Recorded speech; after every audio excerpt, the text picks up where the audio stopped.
Ooga chaka, ooga, ooga, ooga chaka, ooga, ooga, ooga chaka. There we go. Well, hello from Captain X. And Rogue One. We're going to do a very brief review of Guardians of the Galaxy Volume 2. Volume 2. So, I loved the first Guardians of the Galaxy film. Everyone did. Everyone did. It kind of was like if Star Trek and Star Wars had a baby. Yes. It was amazing. So what did you think of the awkward sequel? Because Marvel has struggled with its sequels, with a few exceptions. Captain America's pops to mind. All of their sequels they've struggled with. What did you think about this sequel? I thought it was good. I thought it was perfectly fine. But it is very much a... nothing much can really happen to these characters for now. Because of Avengers Infinity War. Because of Avengers Infinity War, but also it feels like because we've made them as such a good team, like nothing can really change for them. So we're going to restate a bunch of stuff that we've already had happen in the first one. Oh, and we're going to make Yondu a proper good guy, as opposed to just doing it out of self-interest because he doesn't want to die. So we're just going to make him a proper, full-out good guy who just wanted the best for Peter the whole time. Okay? Okay. Oh, and Kurt Russell's in it, and Kurt Russell's great, and Drax, and everyone's still funny, and everyone's still having a good time. But that's about it. Like I just felt like it was good, and it was jogging in place, and it was good fun, and I'd happily watch it again. Obviously. But yeah, that's all I thought. Really? I think I liked it more than you. I really enjoyed it. Yeah. I did really enjoy it, but it was just like, okay, it's good. You found it kind of disposable? Not disposable, because it was really funny, and a lot of its sort of affectations still work and stuff like that. Like the gold people. They were amazing. The gold people with their fleet that's chasing them around the galaxy, like that's really funny. Holographic. So none of them die. I did really like that. There's some good concepts there, and like Sylvester Stallone and his gang of like original Guardians from the comics and stuff. That is cool. I like that. That's all really cool. And Howard the Duck popping up in a bar. That was really funny. Which was just really funny. So setting up the Howard trilogy. Indeed, the Howard the Duck trilogy starring Seth Green, coming soon. So there's a lot still to like and everything. But I mean, it's the same problem, I suppose, that Avengers 1 has. In that you can't. The first one was so good, lightning in a bottle. You can't sort of recapture that feeling, but it's just really good fun.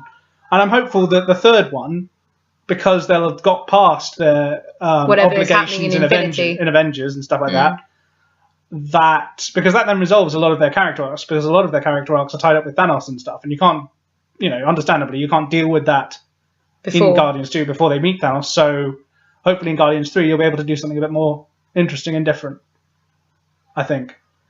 Yeah. Whereas I liked it more. I think I liked it more than you. I really enjoyed it. I kind of knew going in that it's not going to match the first one, because the first one was just such a lovely breath of fresh air. I really enjoyed it. I liked all the character arcs. I liked how Peter and Gamora, they don't kiss. They just get the friendly platonic hug because he's still not there and she's still slightly traumatized. I loved the whole kind of paralleling of Rocket with Yondu. That was the fact that they are both really difficult people because they've both been treated badly and they don't really know how to be good people. I loved Yondu becoming a good guy because he was a good guy in the first one. He was really because as soon as he opened the holder with the Infinity Stone and he saw the troll, he smiled. He smiled. He could have turned around and gone right, we're going to go get it now, and he didn't. Yeah, I know. He didn't. So I think he is ultimately a really good guy. I really liked that he got a happy ending in some ways. Then he died, which was it was so touching. It was so sad. It made me cry. It made me cry so much that I found it really touching and really well done. Similar, the relationship between Drax and Mantis is quite good like that as well. I really enjoyed that, yeah. Because it's really funny, but he also really tries to protect her as well. Yeah, because at the end when the planet's basically trying to eat them all, yeah. He holds her up, and I just found that so sweet. We haven't really mentioned the main villain is Ego, the killer planet, played by Kurt Russell. Yeah, I did really enjoy him. I thought he was a great villain, and you don't trust him because it's Kurt Russell. Because Kurt Russell specializes in playing highly competent badasses that you don't quite trust. That is kind of his thing. Yes, or yeah, that is or just sort of useful out and out heroes. And clearly in this, he's not a useful. Yeah, no, he's not.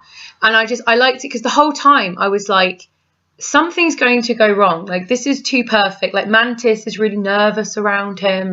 Something the Buddha's going to drop. And then you hear him saying, I loved your mother so much. It was so hard putting the tumor in her head. And it was just literally out of nowhere. Because nowhere in a million years did I think that he had caused it. I just thought, it's just, it's bad luck that she died. But you're oh, wow.